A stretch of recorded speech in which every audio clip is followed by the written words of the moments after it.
આ સાંગલી જિલ્લાના તાસગાંવ તાલુકામાં આવેલા સાવડે ગામની કૃષ્ણા અને યેરલા નદીના ખીણ પ્રદેશને આ ફળદ્રુપ કાળી ડિબાંગ માટી, આ માટીમાં જેટલો ખીમરવંતો બાંગો છે એટલું જ એમાં રાત દિવસ મથનારા માણસોના લોહીમાં ઈમાન ઠાંસી ઠાંસીને ભરેલું છે. પહાડનો સમય હતો. પૂર્વમાં હજુ હમણાં જ પરોઢના તાંબાવર્ણા કિરણો ફૂટવા લાગ્યા હતા. ગામ પર હજુ પણ ઝાકળની એક પાતળી ચાદર ઉઢાડેલી હતી. હવામાં એક મધુર ટાઢક હતી અને એ ટાઢકમાં ભળેલું હતું છાણ, ગૌમૂત્ર અને ભીની માટીની એક અસલ ગાંગરતી દેશી સોડમ. બરાબર આ જ સમયે સાવડે ગામની ભાગોળે આવેલા એક વિશાળ મોટા વાડાનો લાકડાનો દરવાજો કડ કરતો અવાજ કરીને ઉઘડ્યો અને આનંદરાવ ચૌહાણ બહાર આવ્યા. આસપાસના 5-15 ગામોમાં આબા સાહેબના નામે ઓળખાતો આ એક કરારી, સ્વાભિમાની અને માટી સાથે ક્યારેય બેઈમાની ન કરનારો 70 વર્ષનો ખમીરવંતો વ્યક્તિ. ઉંમર 70ના આંકડાને અડી ગઈ હતી, છતાં આબાના વાસાની કરોડરજ્જુ હજુ ટટાર હતી. ચહેરા પર જિંદગીના તડકા છાયાની ઊંડી કરસલીઓ હતી, પણ આંખોમાં તો કોઈ તંદુરસ્ત જુવાનને શરમાવે એવી તીક્ષ્ણ નજર અને છાપ હતી.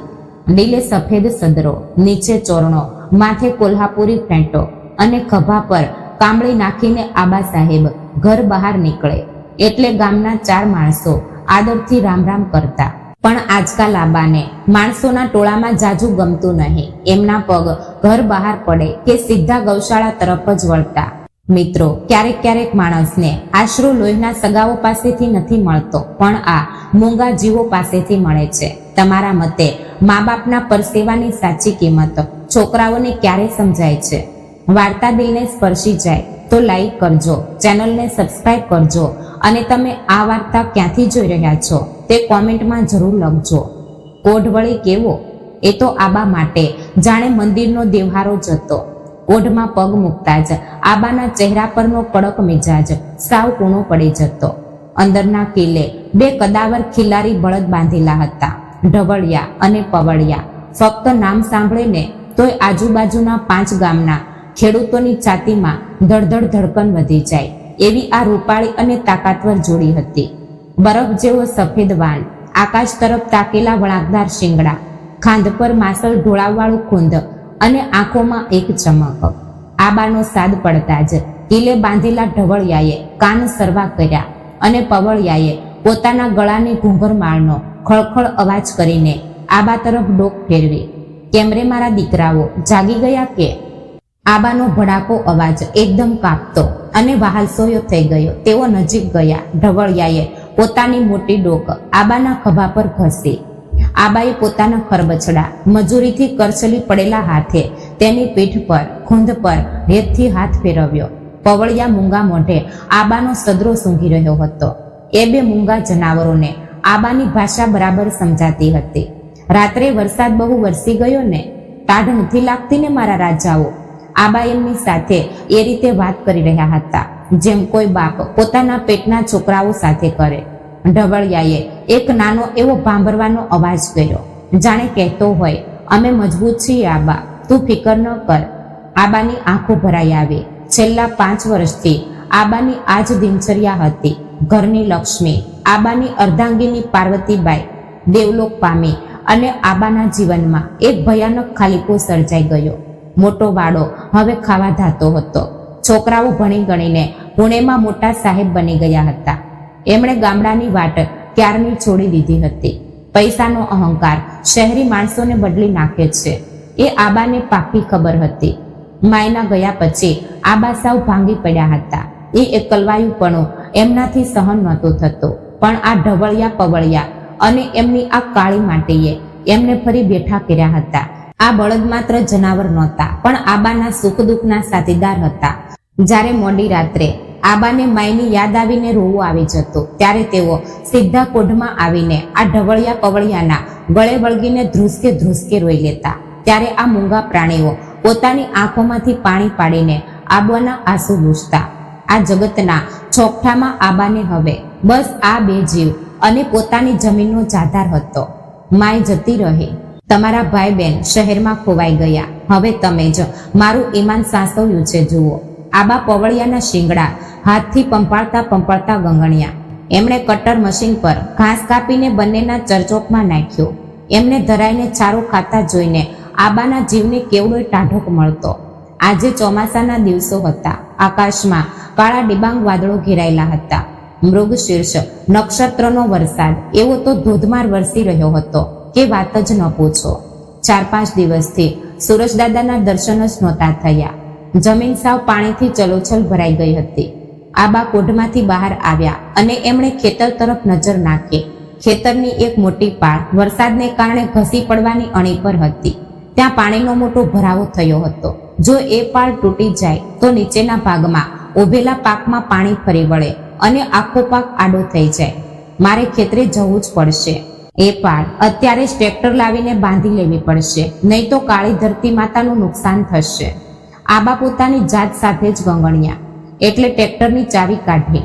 આમ તો આવું કામ આબા ઢવળિયા પવળિયાને જોતરીને એક ફટકે કરી નાખતા, પણ આજે કાદવ બહુ હતો. બળદ કાદવમાં ખૂંપી જાય અને એમના પગ ખેંચાઈ જાય.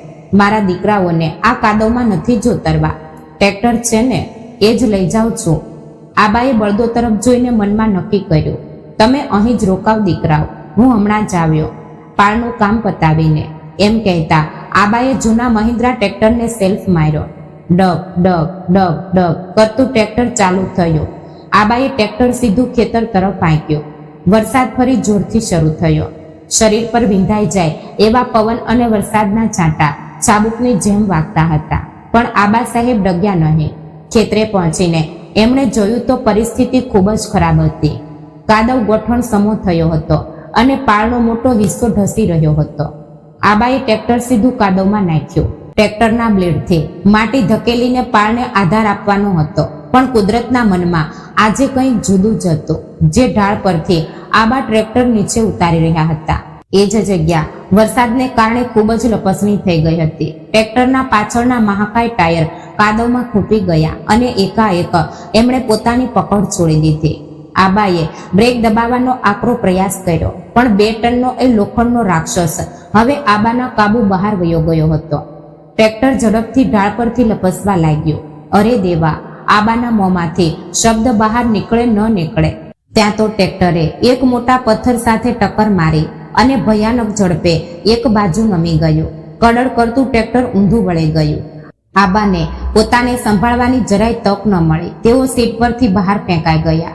પણ એ જ વખતે ટ્રેક્ટરનો પાછળનો એક ભારે લોખંડનો ભાગ અને ટાયર એમના ડાબા પગ પર અને પાંસળીઓ પર ખાબક્યો. એક ભયાનક મોટો અવાજ થયો અને એ પછી બધે જ બસ વરસાદ અને એન્જિનના ધડાકાની શાંતિ છવાઈ ગઈ. આબા કાદવમાં લોહીના કાબોચિયામાં પડ્યા હતા. એમનો ડાબો પગ આખો કચરાઈ ગયો હતો. પાંસળીઓમાંથી અસહ્ય વેદનાની એક સણક સીધી મગજ સુધી ગઈ. ધરતી માતાના ખોળામાં આબાનું લોહી ભળી રહ્યું હતું. વરસાદના ચાંટા એમના ચહેરા પર પડી રહ્યા હતા. આબાની નજર ધીમે ધીમે ઝાંખી થવા લાગી. ડોળા સફેદ થવા લાગ્યા. શ્વાસ રૂંધાવા લાગ્યો. મીચાતી પાપણોમાંથી એમને બસ પોતાનો વાડો અને કોઢ અંધારામાં દેખાતા હતા. ત્યાં વાડામાં કોઢના ખીલે બાંધેલા ઢવળિયા અને પવળિયાને જાણે કોઈ ભયાનક અણબનાવ બન્યાની એંધાણી મળી ગઈ. પ્રાણીઓને મોતની ગંધ માણસો કરતા પહેલા આવી જાય છે. અચાનક ઢવળિયાએ કિલે એવો તો ઝાટકો માર્યો કે ખેંટો હલી ગયો. પવળિયાની આંખો પહોળી થઈ ગઈ. બંનેએ વ્યાકુળ થઈને આકાશ તરફ મોં કર્યું અને વરસાદની એ ભયાનક શાંતિને ચીરતો કાળજું કંપી જાય એવો અત્યંત આર્ત અને વેદનાથી ભરેલો ભાંભળો નાખ્યો. એ ભાંભળો ફક્ત બળદોનો નહોતો, એ એક પરિવારનો, એક સંબંધનો અને માટીના કાળજાનો આક્રંદ હતો. ત્યાં પાળ પર આબાની આંખો કાયમ માટે મીચાઈ ગઈ અને તેઓ બેભાન થઈ ગયા. ધરતી માતાના ખોળામાં લોહી લુહાણ હાલતમાં સાવડીના ખેતરમાં આબા બેભાન પડ્યા હતા. ઢવળિયા અને પવળિયાના એ કાળજુ કોરી નાખતા ભાંભડાને કારણે બાજુના ખેતરમાં કામ કરતા કેટલાક મજૂરો દોડતા આવ્યા. આબાની એ ભયાનક હાલત જોઈને એમના પણ કાળજા બેસી ગયા. ક્ષણનો વિલંબ કર્યા વગર એમણે ગામમાં સમાચાર મોકલ્યા અને એક જીપમાં આબાને તાત્કાલિક સાંગલીની એક મોટી ખાનગી હોસ્પિટલમાં ખસેડવામાં આવ્યા. વરસાદનું જોર ઘટ્યું હતું, પણ સાંગલીની એ હોસ્પિટલના આઈસીયુના બંધ દરવાજા પાછળ ગૌરી કોઈ નિર્જીવ લાકડાની જેમ અવાક થઈને બેઠી હતી. ગૌરી આબાની વાલી દીકરી, સાધી. સીધી સાધી અને બાપ પર પોતાના જીવથી વધુ પ્રેમ કરનારી. બાપના અકસ્માતની ખબર મળતા જ તે સાસરેથી જેવી હતી એવી જ દોડતી આવી ગઈ. એની આંખો રોઈ રોઈને સૂજી ગઈ હતી. અંદરથી આવતો મશીનનો બીપી પવાજ એના કાળજાના ધબકારા ચૂકી રહ્યો હતો. થોડી વારે આઈસીયુનો દરવાજો ઉઘડ્યો અને ડોક્ટર ગંભીર ચહેરે બહાર આવ્યા. ગૌરીએ દોડીને ડોક્ટરના હાથ પકડી લીધા. ડોક્ટર, મારા આબા કેવા છે? એમને હોશ આવ્યો. ગૌરીનો અવાજ ડર અને ધ્રુસકાને લીધે કાંપી રહ્યો હતો. ડોક્ટરે ઊંડો શ્વાસ લીધો અને કહ્યું, ગૌરીબેન, પોતાને સંભાળો. આનંદરાવની હાલત ખૂબ જ નાજુક છે. ટ્રેક્ટર પલટી જવાથી એમની પાસળીઓ ભાંગી ગઈ છે. ડાબો પગ સાવ કચડાઈ ગયો છે. પણ સૌથી મોટી ચિંતાની વાત એ છે કે એમના મગજમાં ઊંડી ઈજા થઈ છે. બહુ લોહી વહી જવાને કારણે તેઓ કોમામાં સરી પડ્યા છે. કોમામાં એટલે શું ડોક્ટર? ગૌરીના પગ તળેથી જમીન સરકી ગઈ. એટલે કે તેઓ જીવંત છે. એમનો શ્વાસ ચાલુ છે પણ એમનું મગજ ઊંઘતી હાલતમાં છે. તેઓ ક્યારે હોશમાં આવશે? 2 દિવસમાં, 2 મહિનામાં કે 2 વર્ષમાં? એ અત્યારે કોઈ જ નહીં કહી શકે. તબીબી ભાષામાં કહીએ તો એમનું જીવવું હવે માત્ર મશીન અને નસીબ પર નિર્ભર છે. ડોક્ટરના એ શબ્દો ગૌરીના કાને અથડાયા અને તે ત્યાં જ જમીન પર ઢળી પડી. મારા આબાને બચાવી લો ડોક્ટર. મારા બાપનો ધણી આમને આમ કેમનો સૂઈ રહેશે? તે પછાડ ખાઈને નીચે બેસી ગઈ અને ધ્રુસકે રોવા લાગી. બીજા દિવસે બપોરના સમયે હોસ્પિટલના પરિસરમાં એક સફેદ છટ્ટા જેવી મોટી ગાડી આવીને રોકાઈ. એમાંથી વિક્રમ નીચે ઉતર્યો. આબાનો મોટો દીકરો, અંગ પર મોંઘાદાટ કપડાં, આંખો પર કાળા ચશ્મા, કાનમાં બ્લૂટૂથ અને ચહેરા પર એક અજીબ જાતની રૂક્ષતા. પુણેમાં મારો ખૂબ મોટો કન્સ્ટ્રક્શનનો બિઝનેસ છે એવો તે ગામમાં વટ પાડતો, પણ વાસ્તવમાં એનો કોઈ ધંધો બચ્ચો નહોતો. શેર બજાર અને જુગારના ચકસામાં તે દેવાના ઊંડા ખાડામાં ડૂબી ગયો હતો. વ્યાજખોરો અને ગુંડાઓ તેની પાછળ પડ્યા હતા.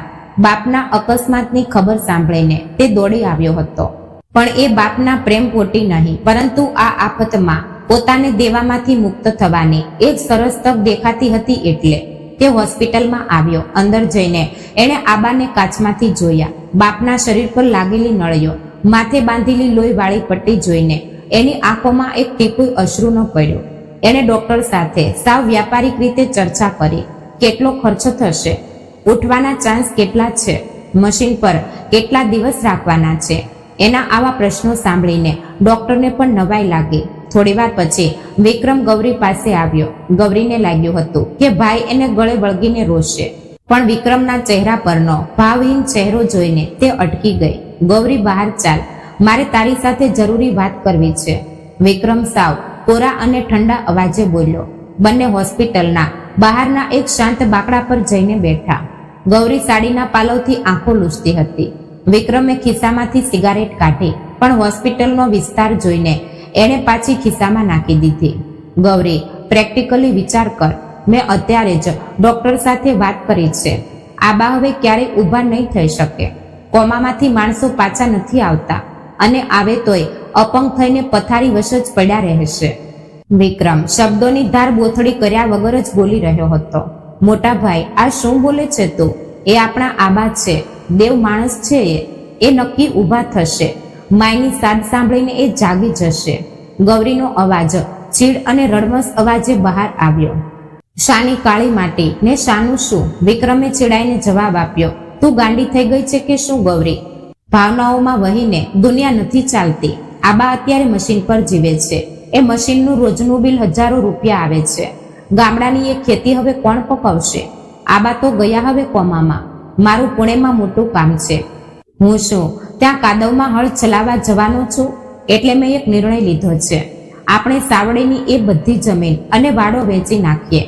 જમીન વેચી નાખીએ. આ શબ્દો સાંભળતા જ ગૌરીને જાણે વીજળીનો આંચકો લાગ્યો. તે ઝટકા સાથે બાકડા પરથી ઊભી થઈ ગઈ. એની આંખો ગુસ્સાથી લાલચોળ થઈ ગઈ હતી. શું બોલ્યો? જમીન વેચવાની? દાદા, તારી બુદ્ધિ ભ્રષ્ટ થઈ ગઈ છે કે શું? આબા અંદર મોત સામે લડી રહ્યા છે. એમનો શ્વાસ હજુ ચાલુ છે અને તારે એમની જમીન વેચવી છે? એ જમીન એટલે આબાનો જીવ છે. માય ગયા પછી આબાએ એ માટીને અને ઢવળિયા પવળિયાને જ પોતાના સંતાન માન્યા છે, અને તું એ માટી વેચવા નીકળ્યો છે. ગૌરીએ પોતાનો રોષ ઠાલવતા એનો સખત વિરોધ કર્યો. તું મને અક્કલ ન શીખવાડ ગૌરી. વિક્રમ પણ હવે જગ્યા ઉપરથી ઊભો થઈ ગયો. એનો અવાજ એટલો વધી ગયો હતો. તને શું લાગે છે મારી પાસે પૈસાના ઝાડ ઉગ્યા છે? પુણેમાં અહીં બિલ ભરવાના પૈસા નથી અને તું મને ડાપણ શીખવાડે છે. એ જમીન હવે એમ જ પડી રહેવાની છે. મેં એક મોટી પાર્ટી સાથે વાત કરી લીધી છે. પુણેમાં જ એ સારા ભાવ આપવા તૈયાર છે. જમીન વેચાશે એટલે આબાની સારવારનો ખર્ચ નીકળશે અને બાકીના પૈસા હું મારા બિઝનેસમાં લગાડીશ. ખોટું ન બોલ દાદા. ગૌરીનો અવાજ હવે હોસ્પિટલની દિવાલો સાથે અથડાતો હતો. તને આબાની સારવારની પડી જ નથી. તને તારો સ્વાર્થ દેખાય છે. ગામમાં મને બધી ખબર પડે છે.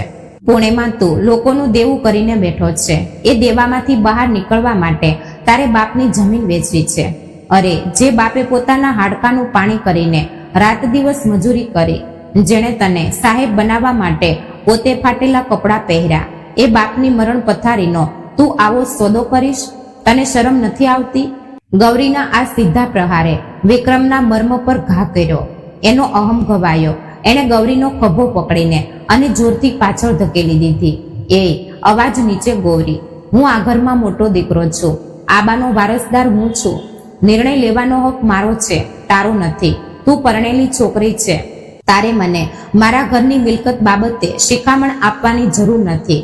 આબા હવે પૂરા થઈ ગયા છે. આ વાસ્તવિકતા છે અને એ સ્વીકારતા શીખ. એ જમીન હું વેચવાનો એટલે વેચવાનો જ. એને કોઈનો બાપ પણ નહીં રોકી શકે. વિક્રમની આંખો ગુસ્સાથી અને એક રાક્ષસી સ્વાર્થથી ભીંજાયેલી હતી. એના ચહેરા પર હવે ભાઈ કે દીકરાનો કોઈ ભાવ બચ્યો નહોતો. ત્યાં બસ એક નિર્દય પૈસાનો ભૂખ્યો ગીધ ઊભો હતો. દાદા, પગે પડું છું તમારા, એવું ન કર. આબા હોશમાં આવશે અને એમને ખબર પડશે કે એમની કાળી માટી તું વેચી આવ્યો છે તો એ ત્યાં ને ત્યાં પ્રાણ છોડી દેશે. ન માર મારા બાપને જીવતે જીવ. ગૌરી હાથ જોડીને એની સામે રોવા લાગી, કરગરવા લાગી. પણ વિક્રમનું કાળજું પથ્થરનું થઈ ગયું હતું. એણે અત્યંત તિરસ્કારથી ગૌરીની તરફ જોયું. મારો સમય બગાડ ન કર. હું અત્યારે જ તહસીલદારના ઓળખીતા માણસને મળવા જઈ રહ્યો છું. જમીનનો વહીવટ કેમ કરવો મને બરાબર આવડે છે. તું અહીં રોયા કર અથવા આબાના નામે બૂમો પાડ્યા કર, મને કોઈ ફરક નથી પડતો. આવા અત્યંત કઠોર અને નિર્દય શબ્દો ફેંકીને વિક્રમે ગૌરી તરફ પીઠ ફેરવી દીધી. એની આંખોમાં કોઈ દયા નહોતી. હતો તો બસ એક ઠંડો અને ક્રૂર ભાવ. તે તેમ જ ઝડપથી ચાલતો હોસ્પિટલના ગેટ બહાર નીકળી ગયો અને એક ક્ષણમાં ભીડમાં ગાયબ થઈ ગયો. હોસ્પિટલની એ ઠંડીગાર લાદી પર ગૌરી લાચાર થઈને નીચે બેસી પડી. એની પાસે હવે કંઈ બચ્યું નહોતું.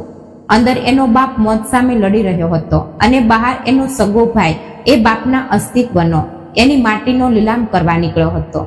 આબા, આબા, જલ્દી ઉઠો. તમારો લાડકો તમારી માટી વેચવા નીકળ્યો છે. જલ્દી ઉઠો આબા. ગૌરીના આર્તનાદ એ ખાલી કોરિડોરમાં ગુંજી રહ્યા હતા. પણ એની એ સાદ સાંભળવા માટે આબા હવે એક એવા અંધારા જગતમાં ખોવાઈ ગયા હતા જ્યાંથી પાછા આવવાનો કોઈ રસ્તો દેખાતો નહોતો. હોસ્પિટલની દિવાલોને પણ જાણે ગૌરીનું એ દુઃખ જોઈને પરસેવો છૂટી ગયો હતો. સાંગલીની એ હોસ્પિટલમાંથી ગૌરીને રડતી મૂકીને બહાર નીકળેલો વિક્રમ સીધો સાવરડે ગામમાં આવી ગયો. એના મગજ પર આબાના અકસ્માતનો કે એમના મોત સામે ચાલી રહેલા જંગનો કોઈ ભાર નહોતો. એની આંખોમાં ફક્ત પૈસાની હવસ અને પુણેના વ્યાજખોરોનું દેવું જ દેખાતું હતું. ગામનું વાતાવરણ હજુય આબાના અકસ્માતને કારણે સન્ન હતું. ગામ લોકો આબાની તબિયતની પૂછપરછ કરી રહ્યા હતા. પણ વિક્રમે ગામમાં પગ મૂક્યો ત્યારથી કોઈની સાથે બે શબ્દો પણ સરખા ન બોલ્યો. તે સીધો આબાના એ વિશાળ મોટા વાડામાં ઘૂસ્યો અને એણે અંદરથી વાડાનો લાકડાનો દરવાજો બંધ કરી દીધો. એ ક્ષણથી એ વાડામાં જે સોદો મંડાયો એ જોતા જાણે એ વાડાની જૂની દિવાલોને પણ પરસેવો છૂટી ગયો. આબા અને આઈ એ આખી જિંદગી લોહીનું પાણી કરીને જે વસ્તુઓ ભેગી કરી હતી એ એક ક્ષણમાં કોડીના ભાવે વેચાઈ રહી હતી. વિક્રમે ગામમાં અને આજુબાજુના ગામના વેપારીઓને, ભંગારવાળાઓને અને દલાલોને બોલાવી લીધા હતા. સૌથી પહેલા એણે એ અકસ્માતગ્રસ્ત મહિન્દ્રા ટ્રેક્ટર એક ગેરેજવાળાને ભંગારના ભાવે વેચી માર્યું. એ પછી ઘરની વસ્તુઓનો વારો આવ્યો. માએ જાળવીને રાખેલા પિત્તળ અને તાંબાના જૂના વાસણો, ગાગરો, હાંડા, દેવહારની ચાંદીની મૂર્તિઓ આબાનો જૂનો સાગવી હિંચકો અને ઘરમાં ધાન્યથી ભરેલી કોઠીઓ. વિક્રમ બધું જ નિર્દયતાથી વેચી રહ્યો હતો. પૈસાની નોટો ગણતી વખતે તેના ચહેરા પર એક વિકૃત આનંદ દેખાતો હતો. જે વાડામાં ક્યારેક માયની બંગડીઓનો અને આબાના પડછંદ અવાજની ચહલ પહલ હતી, એ વાડો હવે સાવ ખાલી અને ભકાસ થઈ ગયો હતો. વાડાની દિવાલનો રંગ ઉડી ગયો હોય એવું લાગતું હતું, જાણે ઘરની જીવંતતા કોઈકે ઓરબીને બહાર કાઢી લીધી હતી. આ વિક્રમની ભૂખ એટલાથી શાંત થાય તેમ નહોતી. ઘરનો લીલામ કર્યા પછી એની નજર વળી કોઢ તરફ. કોઢમાં કિલ્લે ઢવળિયા અને પવળિયા ઊભા હતા. આબાને હોસ્પિટલમાં લઈ ગયા ત્યારથી આ બંને જીવે ચરચોકના ચારાને મોં પણ નહોતું લગાડ્યું. એમની આંખો વાડાના દરવાજા તરફ મંડાયેલી હતી. આબા ક્યારે આવશે અને પોતાની પીઠ પર હાથ ફેરવીને કેમ રે મારા રાજાઓ કહેશે, એની તેઓ વાટ જોઈ રહ્યા હતા. પણ એમની પાસે આબા નહીં, પણ આંખોમાં સ્વાર્થ લઈને વિક્રમ આવ્યો હતો. પ્રાણીઓને માણસો કરતા ખરાબ દાનતની ગંધ પહેલા આવી જાય છે. વિક્રમ નજીક આવતા જ ઢવળિયાને ગુસ્સામાં ફોફાડો માર્યો અને પોતાના શિંગડા એના તરફ તાંક્યા.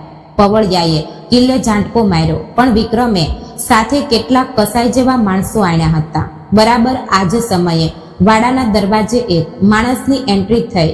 એ હતો ઘોંડીબા, પડોશના ગામનો એક સાવ સાદો, પ્રામાણિક અને મહેનતુ ખેડૂત. ઘોંડીબાને પોતાની ખેતી માટે એક મજબૂત બળદની જોડીની જરૂર હતી અને એને કોઈકે કહ્યું હતું કે સાવરડેના આનંદરાવ ચૌહાણના કોઢમાં 1 નંબરની ખિલારી જોડી છે. ઘોંડીબાએ કોઢમાં પગ મૂક્યો અને ઢવળિયા પવળિયાને જોઈને તે અટકી જ ગયો. સફેદ છટ્ટા જેવો વાન, છાતીનો રોપ અને આકાશને આમતા શિંગડા. અરે શું આ રૂપાળું જનાવર! જાણે સાક્ષાત મહાદેવનો નંદી જ કિલ્લે બાંધ્યો છે. ઘોંડીબા ગંગડ્યો. એણે વિક્રમ તરફ જોઈને પૂછ્યું, રામ રામ પહાણા સાહેબ, જોડી તો બહુ ભારે છે, પણ આનંદરાવ આબા ક્યાં છે? એ તો આ જોડી પર પોતાના છોકરાની જેમ જીવ ચાટે છે એવું સાંભળ્યું છે. તે કેમ તૈયાર થયા આ રાજાઓને વેચવા? ઘોંડીબાના આ પ્રશ્ન પર વિક્રમના ચહેરાની એક રેખા પણ ન હલી. એણે અત્યંત ઠંડા અને નિર્વિકાર અવાજે એવું સફેદા જેવું જૂઠ કહ્યું, જે સાંભળીને ખુદ ધરતી માતામાં પણ તિરાડો પડી જાય. આબા ગુજરી ગયા. વિક્રમ આંખોમાં ધૂળ નાખતા બોલ્યો, ગઈકાલે જ હોસ્પિટલમાં એમણે પ્રાણ છોડી દીધા. ટ્રેક્ટરનો અકસ્માત બહુ ભયાનક હતો. હવે પાછળ ઘરમાં કોઈ નથી. હું તો પુણે રહું છું. આ જનાવર અહીં ભૂખ્યા મરે એના કરતા કોઈ સારા ખેડૂતને આપેલા સારા, એટલે વેચવા કાઢ્યા છે. આબા ગુજરી ગયા? હે ભગવાન, શું આ અનર્થ! ઘોંડીબાએ આકાશ તરફ હાથ જોડ્યા. એણે આબાના મોતના સમાચાર સાંભળીને ખૂબ દુઃખ થયું. પરોણા, તમે કંઈ ચિંતા ન કરો. આબાના આ જીવ હું મારા બાળકની જેમ સાચવીશ. ઘોંડીબાની આંખોમાં પાણી આવી ગયા. એણે તરત જ વિક્રમે બતાવેલી રકમ તેના હાથમાં મૂકી દીધી અને તે બળદોની દોરી છોડવા આગળ વધ્યો. પણ અહીંથી આગળ જે પ્રસંગ બન્યો એ જોતા સ્વર્ગમાંથી દેવોની આંખોમાં પણ આવી જાય. ઘોંડીબાએ જેવો ઢવળિયાના ગળાનો રાંધવો છોડ્યો કે તરત જ ઢવળિયા જગ્યા પરથી 1 ઇંચ પણ હલ્યો નહીં. એણે પોતાના આગળના બંને પગ કોઢના કાદવમાં એવા તો સજ્જડ રોપી દીધા, જાણે માટીને કહેતો હોય, આય મને આ આબાના વાડામાંથી બહાર ન કાઢો. ઘોંડીબાએ પ્રેમથી ખેંચવાનો પ્રયાસ કર્યો, પણ ઢવળિયા ખસ્યો નહીં. ત્યાં પવળિયાએ જોરથી ભાંભરવાનું શરૂ કર્યું. એ ભાંભરડો એટલો આર્ત અને હૃદય ધ્રુજાવી દેનારો હતો કે આજુબાજુના ઝાડ પરથી પક્ષીઓ પણ ઉડી ગયા. ચાલો રાજાઓ, હવે તમારો ધણી નથી રહ્યો, મારા પર તો ઉપકાર કરો. ઘોંડીબા કરગરતો એમને ખેંચતો હતો, પણ બળદ જગ્યા પરથી હલે જ નહીં.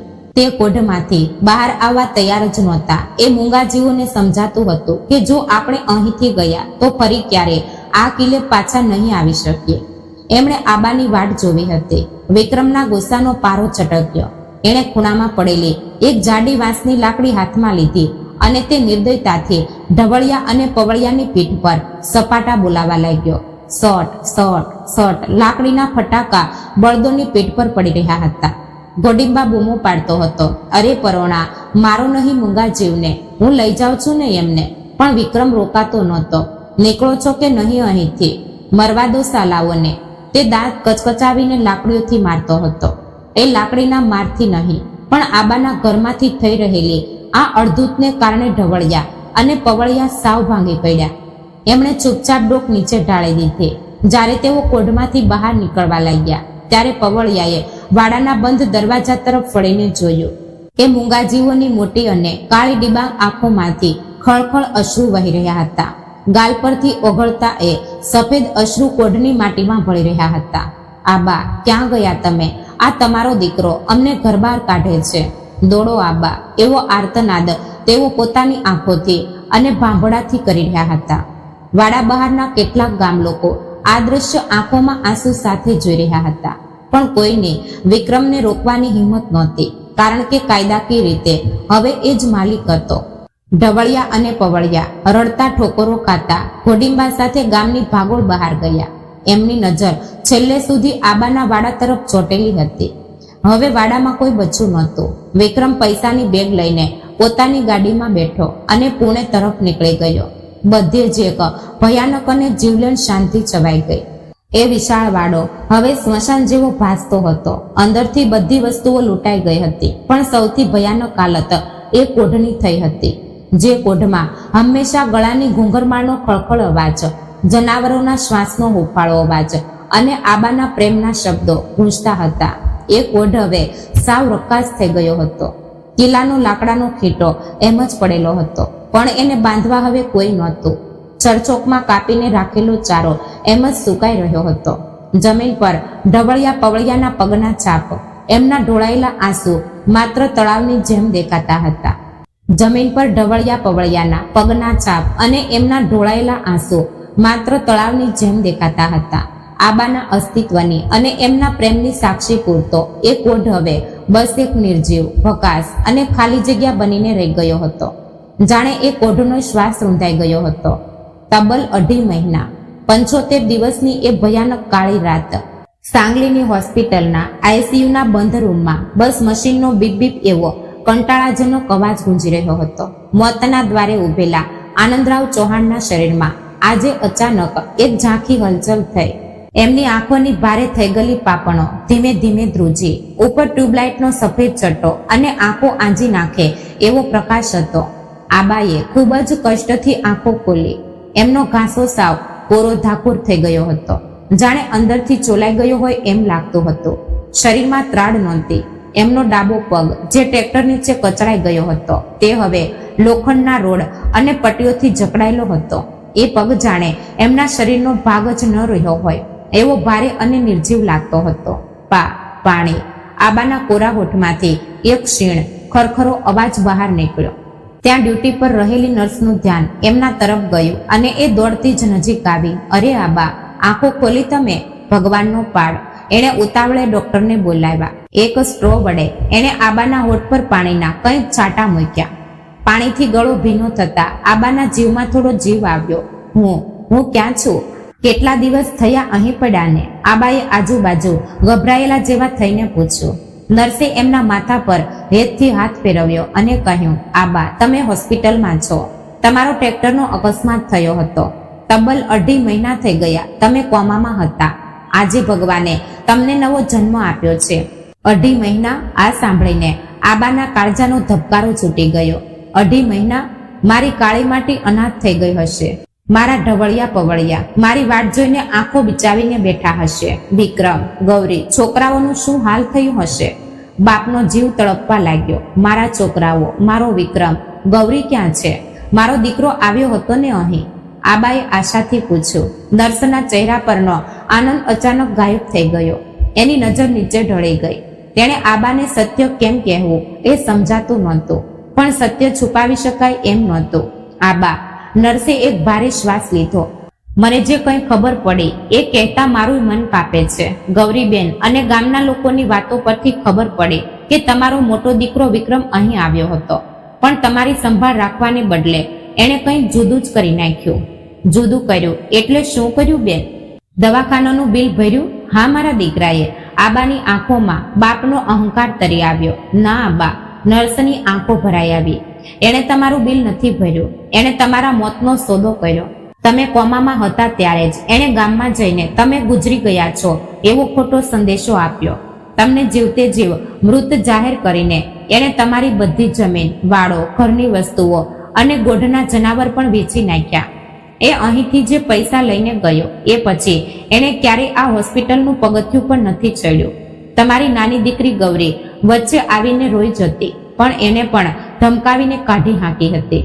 નર્સના એ શબ્દો આબાના કાને અથડાયા અને આબાના મગજમાં જાણે હજારો વીજળીઓ એકસાથે કડાકા કરી ગઈ. એમના પગ નીચેથી જમીન ક્ષણમાં સરકી ગઈ. શ્વાસ છાતીમાં ઝટકાઈ ગયો. આંખે અંધારા આવી ગયા. હું મરી ગયો છું. મારા પેટના ગોળાએ મને જીવતે જીવ ચિતા પર સુવડાવી દીધો. આ એક જ વિચારથી આબાના કાળજાના અક્ષરશ ટુકડે ટુકડા થઈ ગયા. જે દીકરાને પોતાના ખંભા પર બેસાડીને મેળો બતાવ્યો, જેને સાહેબ બનાવવા માટે પોતે ફાટેલા કપડાં પહેર્યા, ખુદ તાપ ટાઢ વેઠીને એના ભણતર માટે લોહીનું પાણી કર્યું, એ જ લોહીએ આજે આવો ભયાનક વિશ્વાસઘાત કર્યો હતો. ટ્રેક્ટર નીચે કચડાયેલા પગ કરતા પણ 1000 ગણી ભયાનક વેદના આજે આબાના કાળજામાં થઈ રહી હતી.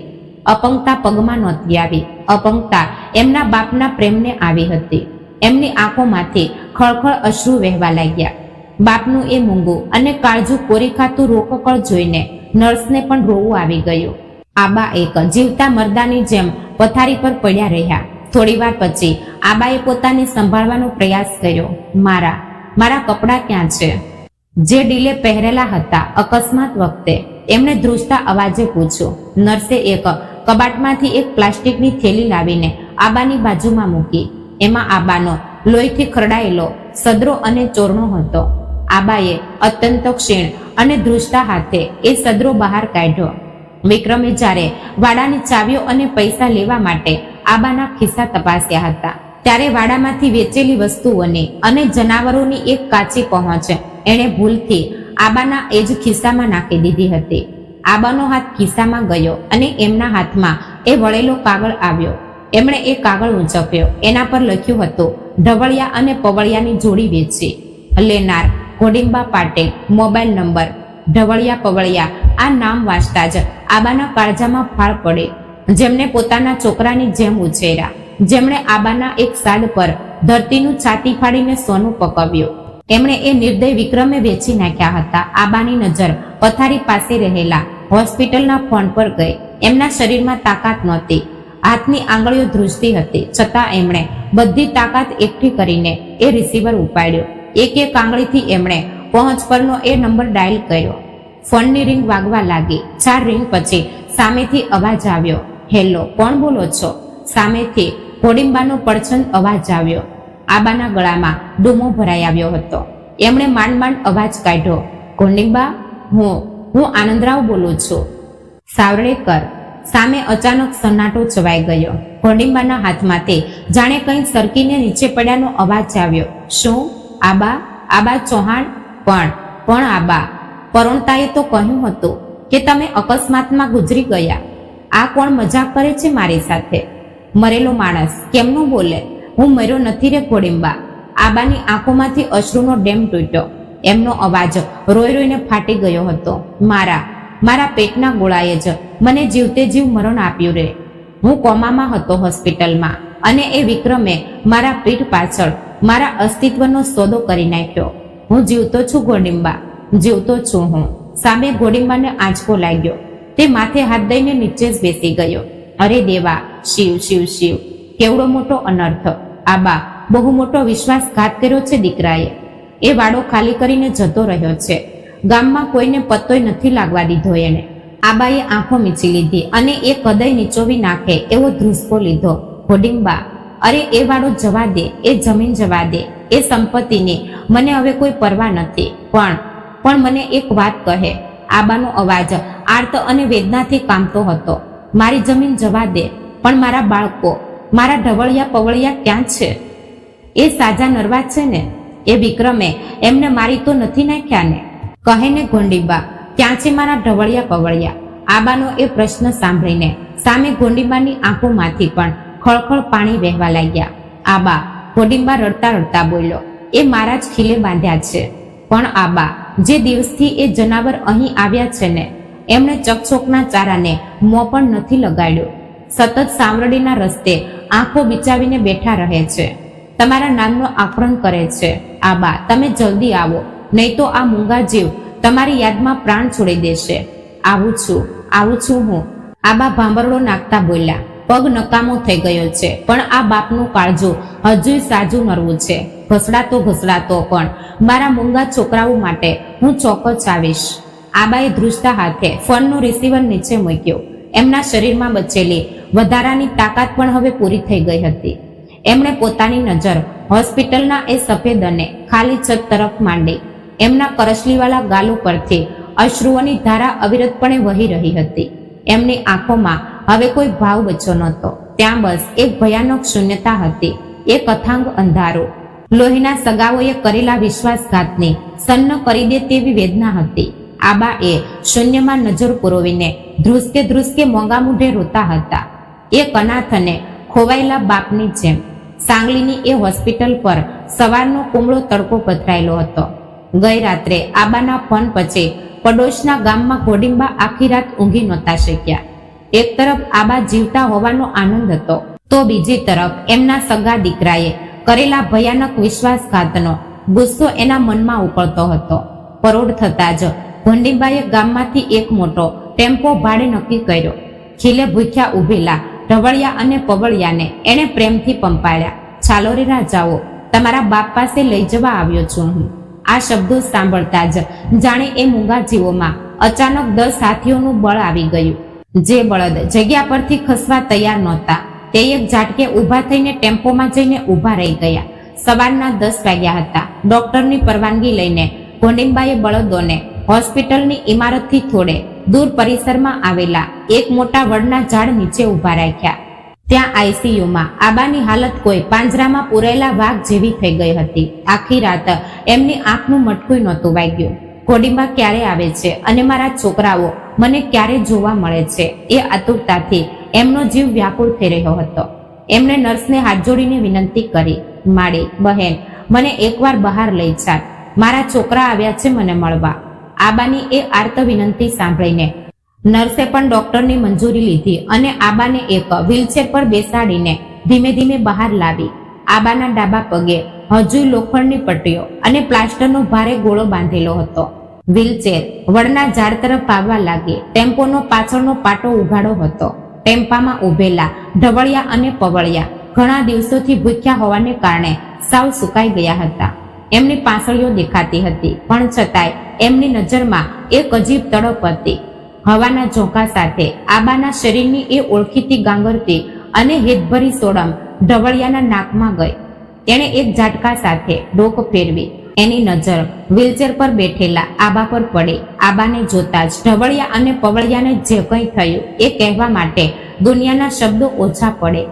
એ બે મૂંગા જીવોએ આકાશ તરફ મોં કરીને એક સાથે એવો તો કાળજુ કોરી ખાતો, કાળજાના ટુકડા કરી નાખતો ભાંભરડો નાખ્યો કે હોસ્પિટલની ઇમારતના કાચ પણ ધ્રુજી ગયા. એ ભાંભરડો માત્ર અવાજ નહોતો, પણ કેટલાય દિવસોથી સાચવેલી એક આર્ત સાદ હતી. એમાં વેદના હતી, મા બાપ ખોવાયાનું દુઃખ હતું અને પોતાનો ધણી જીવતો હોવાનો આનંદ પણ હતો. મારા રાજા, મારા ઢવળિયા પવળિયા, આવો, હું તમારો આબા જીવતો છે. વ્હીલચેર પરથી આબાએ પોતાના બંને ધ્રુજતા હાથ આગળ લંબાવ્યા. ઘોડિંબાએ ઉતાવળે બળદોને ટેમ્પામાંથી નીચે ઉતાર્યા. નીચે પગ મૂકતા જ ઢવળિયા અને પવળિયા જાણે ઘેલા થઈને આબા તરફ દોડ્યા. એણે આબાને વ્હીલચેર સુદ્ધા ઘેરો ઘાલી લીધો. આબા પોતાને સંભાળી ન શક્યા. તેઓ ચેર પરથી આગળ નમ્યા અને એમણે ઢવળિયાની વિશાળ ડોકને ગાઢ ભેટ ભરી લીધી. પવળિયાએ પોતાની ડોક આબાના ખોળામાં મૂકી દીધી. એ બે કદાવર પ્રાણીઓની આંખોમાંથી સાચવેલા પાણીના પટોપટ અશ્રુ અસલ વહી નીકળ્યા. ખળાખળ વહેવા લાગ્યા તેમના તે પવિત્ર સફેદ અને ગરમ આંસુ આબાના હાથના પ્લાસ્ટર પર અને તેમના કપડા પર ટપટપ પડી રહ્યા હતા. ઢવળિયાએ પોતાની ખરબચડી જીભ બહાર કાઢી અને તે આબાનો ચહેરો, તેમની રડતી આંખો અને એમના ધોળા વાળ અત્યંત વહાલથી ચાંટવા લાગ્યો. પવળિયા આંબાના એ નકામા થઈ ગયેલા ડાબા પગ પાસે ઘૂંટણ ટેકવીને રડી રહ્યો હતો. જાણે તે પૂછી રહ્યો હતો, આબા, કેટલી મોટી ઈજા થઈ છે તમને? કેટલું દુખી રહ્યું છે તમને? હું પાપી છું એલા છોકરાઓ, મેં તમને એકલા છોડી દીધા. આબા ધ્રુસકે રડી રહ્યા હતા અને બળદોના ધીંગા વાંસડા પર માથું પચાડતા હતા.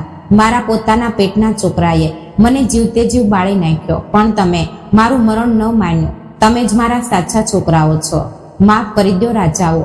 માણસ અને પ્રાણીઓ વચ્ચેના આ અલૌકિક અને નિઃસીમ પ્રેમના દ્રશ્યને જોઈને ત્યાં ઉપસ્થિત દરેક માણસનું કાળજું કંપી ઉઠ્યું.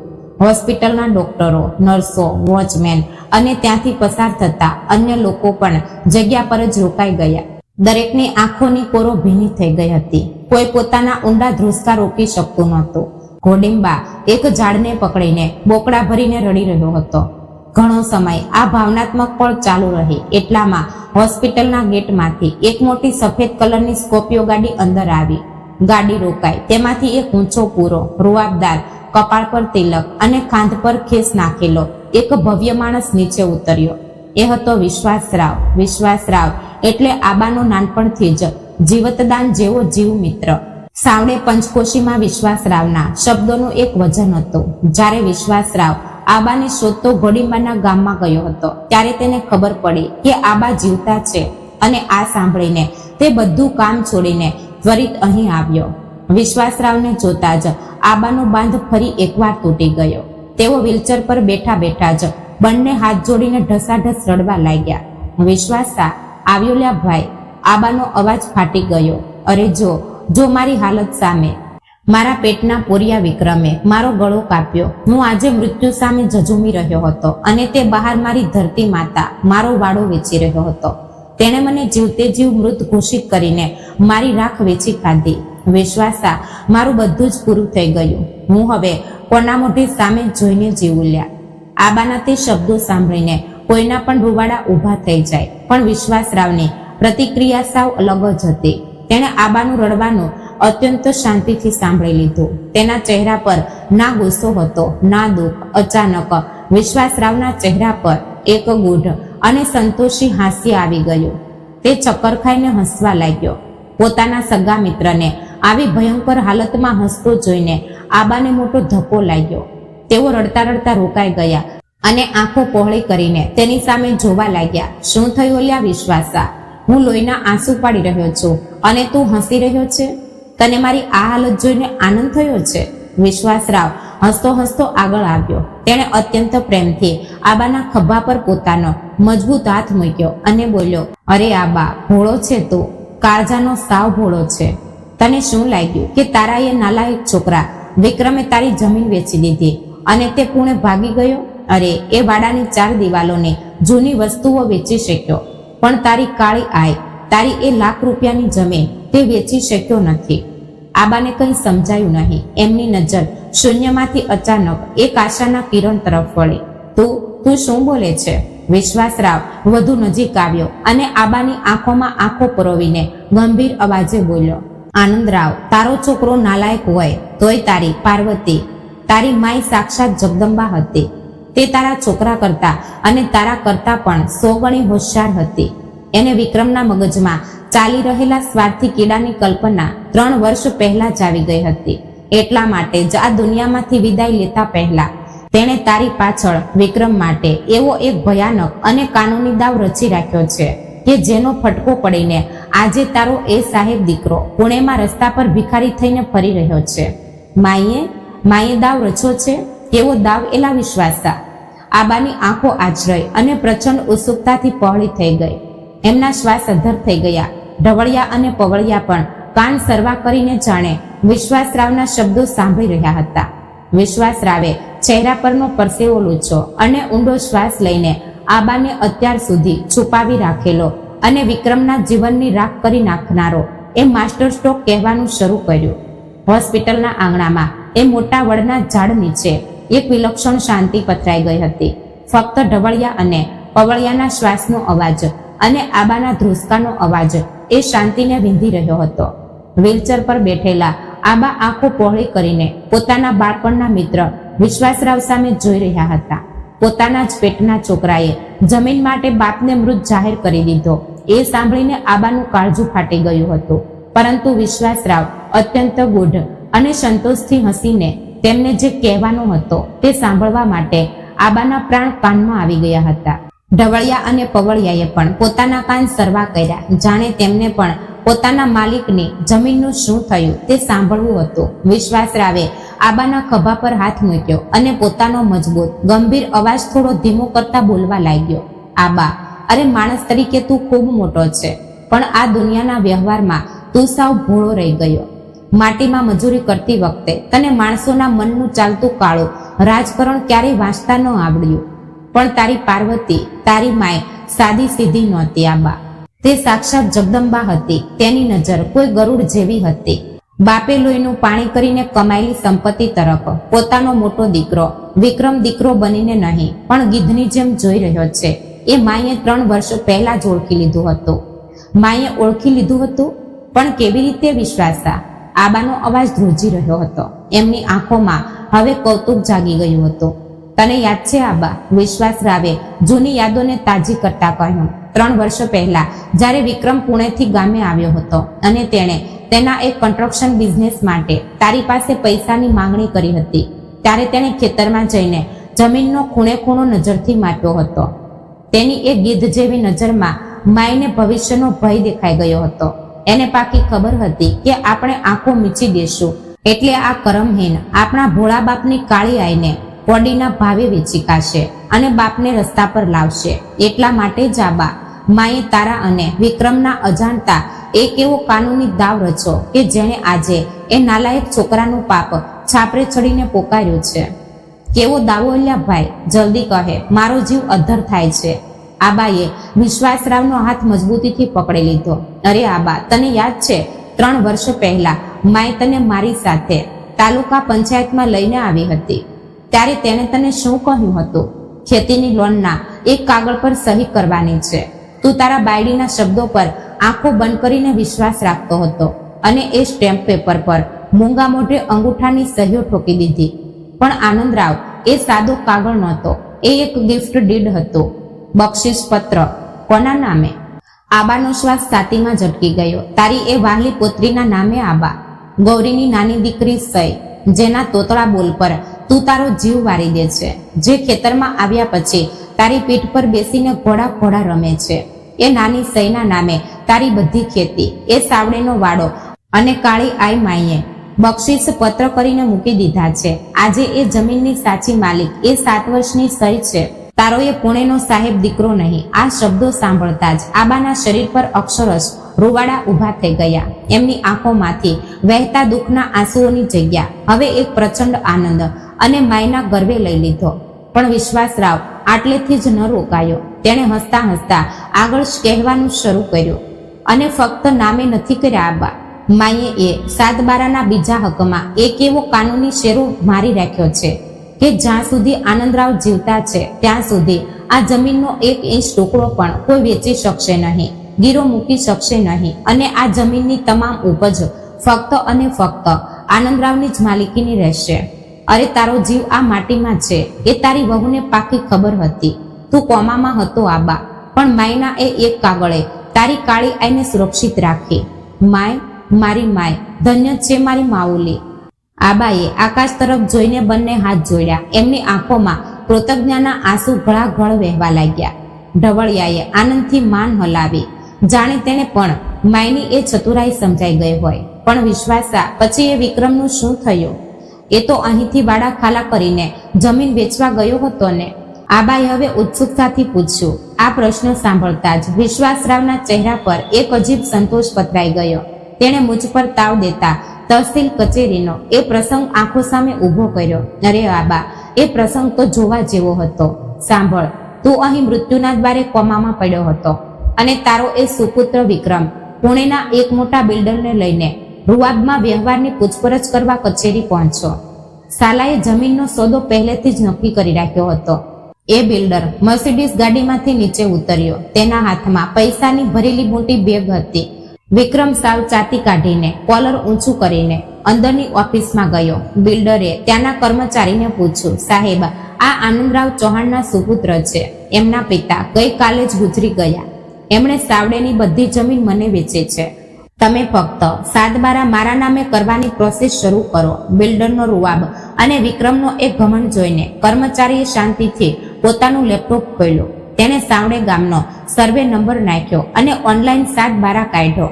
7/12 વાંચતા જ એ કર્મચારી ચશ્મા નીચે કર્યા અને બિલ્ડર સામે જોતા બોલ્યા, અરે સાહેબ, કોની જમીન અને કોને વેચો છો? આ જમીન આનંદરાવ ચૌહાણની છે જ નહીં. આ સાંભળીને વિક્રમના પગ નીચેની જમીન જ સરકી ગઈ. અરે શું બોલો છો સાહેબ, હું એમનો મોટો દીકરો છું. એ 7/12 મારા બાપના જ નામે છે. વિક્રમ બૂમ પાડી ઉઠ્યો. રજિસ્ટ્રેશન ઓફિસના કર્મચારી અને તલાટીએ 7/12ની નોંધ તપાસી. પછી કર્મચારીએ સ્ક્રીન બિલ્ડર તરફ ફેરવી અને ઠોકીને કહ્યું, આ જુઓ, આ જમીન 3 વર્ષ પહેલા જ આનંદરાવ ચૌહાણે એમની પોત્રી કુમારી સહીના નામે બક્ષિસ પત્ર કરી દીધી છે. અને આ બીજા હકમાં સ્પષ્ટ નોંધ છે કે આનંદરાવ જીવતા હશે ત્યાં સુધી આ જમીન કોઈને પણ વેચી શકાશે નહીં. વિક્રમનો ચહેરો સાવ ફીકો પડી ગયો અને પરસેવો છૂટી ગયો. તે અટકતા અટકતા બોલ્યો, પણ સાહેબ, મારા પિતા ગઈકાલે જ ગુજરી ગયા ને, તો હું હવે વારસદાર છું. એટલામાં ત્યાં ઉભેલા વકીલે વિક્રમની બચેલી કૂચેલી ઇજ્જત લીલામે ચડાવી. અરે મૂર્ખ, વકીલે કહ્યું, પિતા ગુજરી જાય તો પણ જમીન જેના નામે બક્ષિસ પત્ર થઈ હોય એ જ માલિક રહે.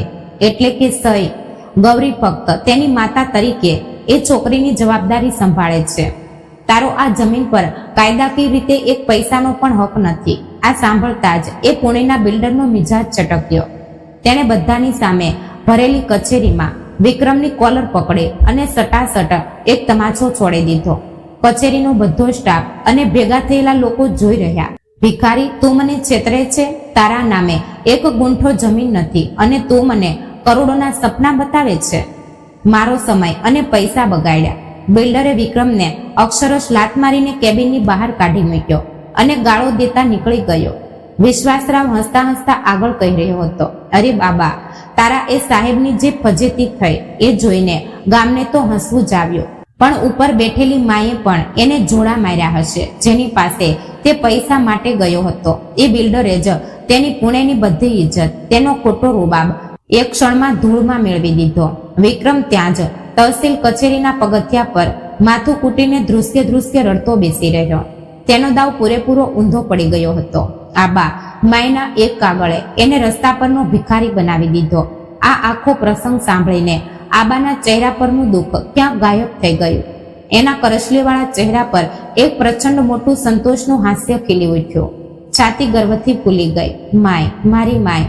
આબાના હોઠ ધ્રુજી રહ્યા હતા. તેમણે બંને હાથ ઢવળ્યા અને પવળિયાના માથા પર મૂક્યા. સાંભળ્યું કે મારા રાજાઓ, તમારી માં જીતી ગઈ. એ વિક્રમે વાડાના માટીના વાસણો વેચ્યા હશે, પણ મારી કાળી આઈ અને તમને બધાને પાળનારું મારું ખેતર તે વેચી શક્યો નહીં. મારી જમીન બચી ગઈ. વિશ્વાસા, મારી માં બચી ગઈ. આબા વ્હીલચેર પર બેઠા બેઠા આકાશ તરફ જોઈને આનંદથી રડવા લાગ્યા. વિશ્વાસરાવે આબાને મજબૂતીથી ભેટી લીધા. ઘોડિંબા પણ આનંદમાં આવીને ઢવળિયાના ગળે વળગીને નાચવા લાગ્યો હતો. હોસ્પિટલના એ આંગણામાંથી એક ભયંકર દુઃખનું વાદળ દૂર થઈને હવે ન્યાય અને સંતોષના સોનેરી કિરણો પથરાઈ ગયા હતા.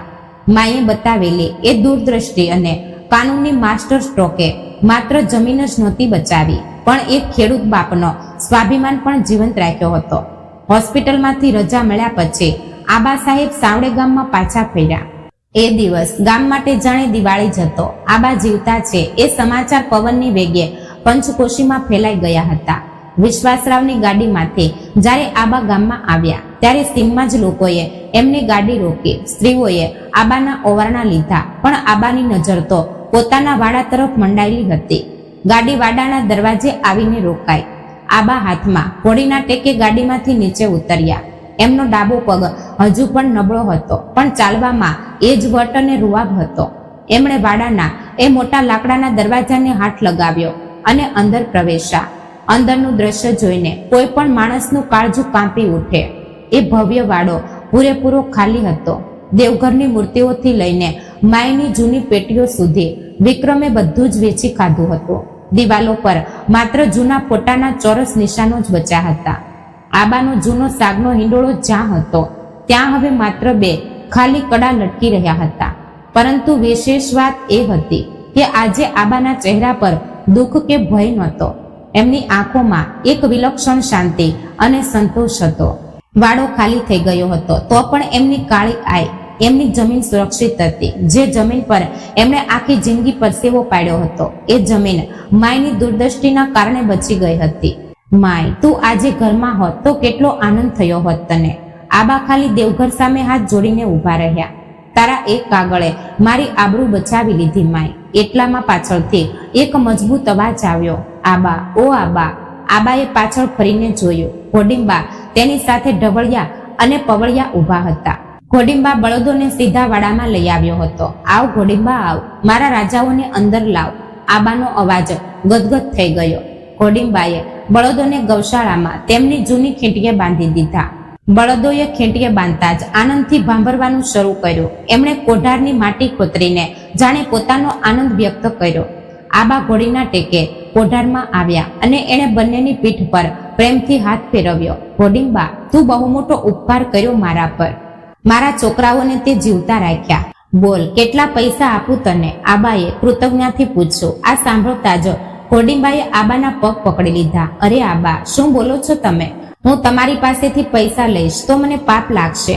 આ અબોલ જીવો તમારા વગર રહી જ નહોતા શકતા. હું તો ફક્ત એમને તમારા સુધી પહોંચાડવાનું નિમિત્ત બન્યો છું. પૈસા બૈસા ન જોઈએ આબા, તમારો આશીર્વાદ રહેવા દો. ઘોડીંબાના એ શબ્દો સાંભળીને આબાની આંખો ભરાઈ આવી. લોહીના છોકરાએ વિશ્વાસઘાત કર્યો હતો, પણ આ અજાણ્યા માણસે લોહીના સગા કરતા પણ મોટું ઇનામ રાખ્યું હતું. એટલામાં વાડાના દરવાજે એક રિક્ષા આવીને રોકાઈ. તેમાંથી એક સ્ત્રી નીચે ઉતરી. તે ગૌરી હતી. મોઢા પર સાડલાનો અંબોડો વાળીને તે દોડતી વાડામાં આવી અને તેણે સીધા આબાના પગ પકડી લીધા. તે ધ્રુસકે રડવા લાગી. આબા, ઓ આબા, મને માફ કરી દો આબા. હું તમને બચાવી ન શકી. હું એ મોટા ભાઈને રોકી ન શકી. મને મારો આબા, મને સજા કરો. ગૌરીનો એ આક્રોશ વાડામાં ગુંજવા લાગ્યો. આબાએ નીચે નમીને ગૌરીને ઊભી કરી અને ચાતી સરસી ચાંપી અને એની પીઠ પર હાથ ફેરવ્યો. અરે ઘેલી, રડે છે શા માટે? તે શું કર્યું આમાં? જે કંઈ કર્યું તે વિક્રમે કર્યું. તું કેમ પોતાને દોષ દે છે? ના આબા, હું ત્યાં હતી હોસ્પિટલમાં. તેણે મારી સામે તમને મૃત જાહેર કર્યા. તેણે મને ધક્કો મારી દીધો આબા. તે વાડો ખાલી કરી રહ્યો હતો અને હું ફક્ત જોઈ રહી હતી. મારી કોઈ હિંમત જ ન થઈ એને રોકવાની. ગૌરી ધ્રુસકા ભરતા કહી રહી હતી. ગૌરી બેટા, શાંત થા. મને બધું સમજાઈ ગયું છે. વિશ્વાસરાવ અને ઘોડીંબાએ મને બધું કહી દીધું છે. પણ ગૌરી, મને એક પ્રશ્નનો જવાબ આપ. મારો એ સાહેબ દીકરો વિક્રમ અચાનક આવો ગીધની જેમ કેમ તૂટી પડ્યો મારા પર? પુણેમાં એનો આટલો મોટો બિઝનેસ હતો ને, તો તેને મારી જમીનની આવી શું ભૂખ જાગી? આબાએ અત્યંત શાંતિથી પૂછ્યું. આ સાંભળીને ગૌરીએ પોતાની આંખો લીધી. તેણે ઊંડો શ્વાસ લીધો અને વિક્રમનું એ કાળું સત્ય આબા સામે ઉઘાડું કરવાનું શરૂ કર્યું.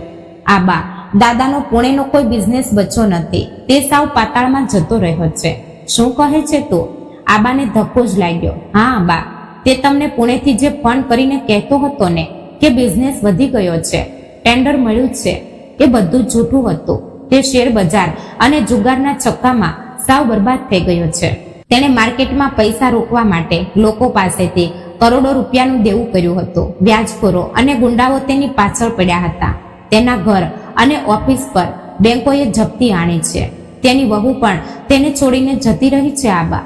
આ સાંભળીને આબા સુન્ન થઈ ગયા. પોતાનો દીકરો આટલી ખરાબ હાલતમાં હતો એ તેમને ખબર જ નહોતી. એટલે કે તે દેવામાં ડૂબેલો હતો. એટલા માટે તેણે મારો ખેલ માંડ્યો.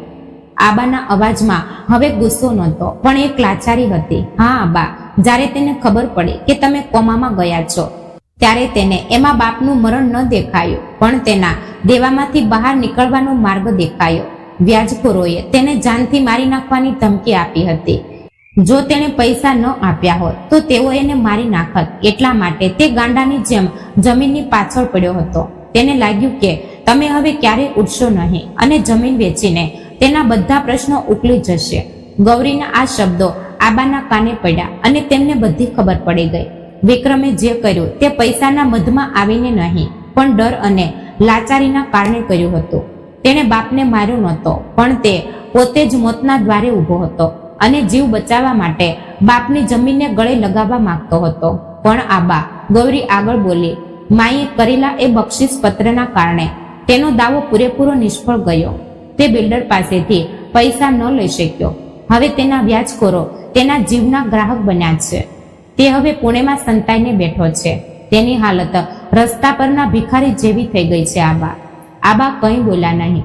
તેઓ લાકડાના થાંભલાને ટેકે ઊભા રહ્યા. એમના મનમાં વિચારોનું વાવાઝોડું ચાલવા લાગ્યું. એક તરફ જે દીકરાએ એમને જીવતે જીવ મારી નાખવાનો પ્રયાસ કર્યો તેનો ભયંકર ગુસ્સો હતો, તો બીજી તરફ એ જ દીકરો હવે પોતાના જ કર્મોથી પૂરેપૂરો બરબાદ થઈ ગયો છે. એની બાપ તરીકેની ચિંતા પણ હતી. માય, તે જમીન તો બચાવી લીધી, પણ આપણો દીકરો તે પોતાના જ કર્મોથી ભળતો જાય છે. આબા શૂન્યમાં જોતા ગણગણ્યા. વાડાના આંગણામાં હવે પૂરેપૂરી શાંતિ પથરાઈ ગઈ હતી. ઢવળિયા અને પવળિયા મજાથી ઘાસ ખાઈ રહ્યા હતા. આબાના ચહેરા પર હવે ગુસ્સા કરતા એક વિચિત્ર લાચારી હતી. બાપનું મન ગમે તેટલું કઠોર થાય તો પણ દીકરાની આવી હાલત સાંભળીને તે ક્યાંક ને ક્યાંક પીગળે જ છે.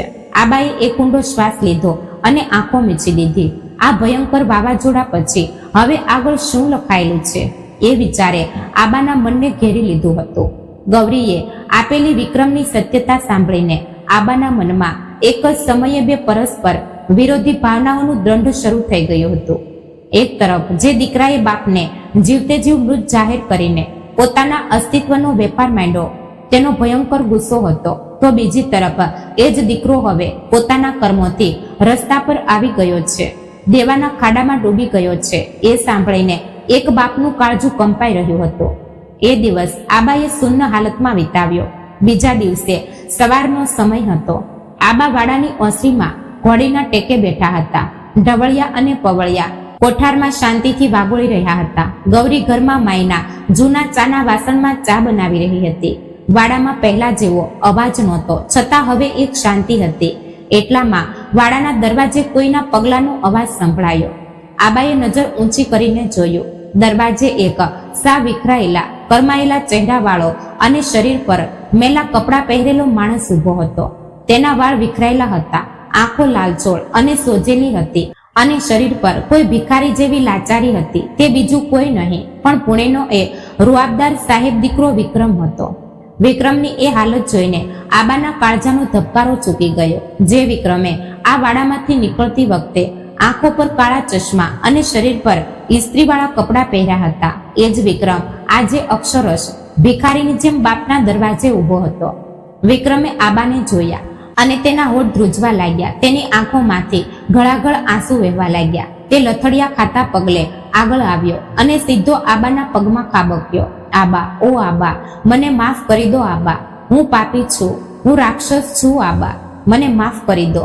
મને લાતો મારો, પણ મને અહીંથી તરછોડશો નહીં. વિક્રમ આબાના પગ મજબૂતીથી પકડીને ધ્રુસકે ધ્રુસકે રડી રહ્યો હતો.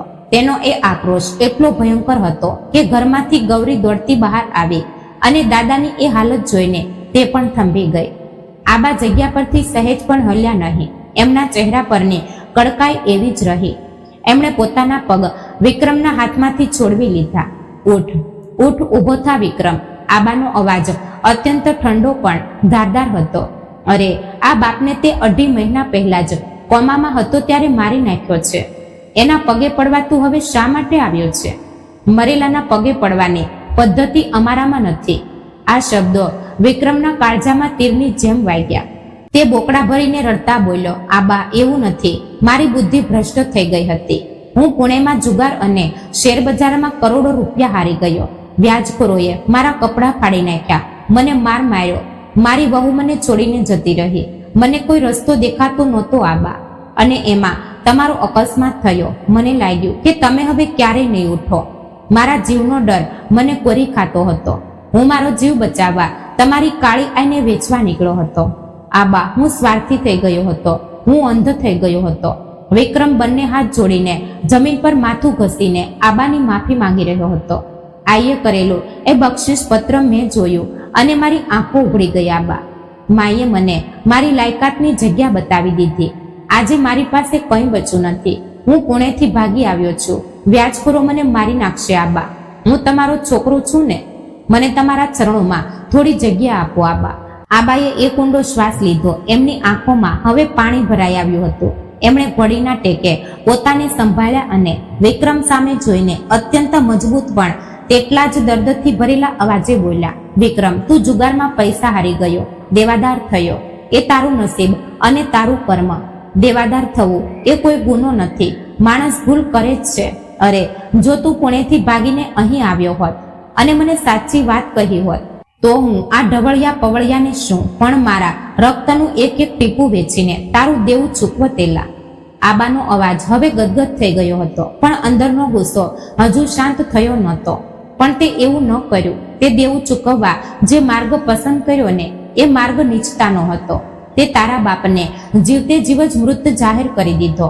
તે આ વાડાનો, મારા અસ્તિત્વનો અને આ અબોલ છોકરાઓનો લીલામ માંડ્યો. વિક્રમ, પૈસા હારી જવાય તો તે ફરી કમાઈ શકાય છે, પણ તું તો મારું કાળજું જ વેચવા નીકળ્યો હતો.